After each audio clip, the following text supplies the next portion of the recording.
Happy to be out here today to celebrate what I think is long overdue here in JCPS, which is the opportunity to give our kids in JCPS, our student athletes, what they deserve, which are the same great facilities that every other district around us has had for many years. Not only are we getting these turf fields, but as Dr. Pollio said, we are going to help other sports such as track and lacrosse and soccer. So this is an opportunity for several sports to be able to play on turf fields.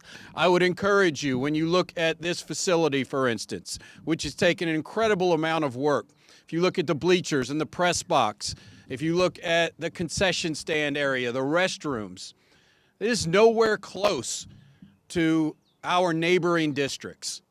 We will be building about 26 schools in the next 10 years. But as a part of that future state, it was also making sure our athletic facilities were top-notch as well.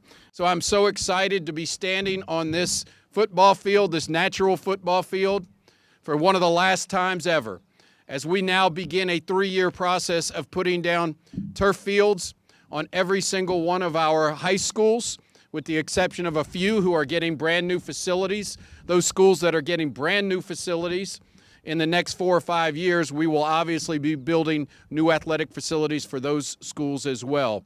But it will include, as you can see on the sign, turf fields, brand new tracks. Our kids, our track athletes deserve to be running on the best possible tracks that we have, not concrete that we see here that is cracking all around. And I just want to thank everyone that made it possible, to know that I can perform and practice on my own home field and track. We're very proud of what this is going to look like and excited to play here. This summer, we'll be getting going on this immediately. We'll start with the Academy at Shawnee, Central High School, Jefferson Town High School, Moore, PRP will all be this year. And as you can see, by 2025, we will have replaced in 3 years all of our facilities.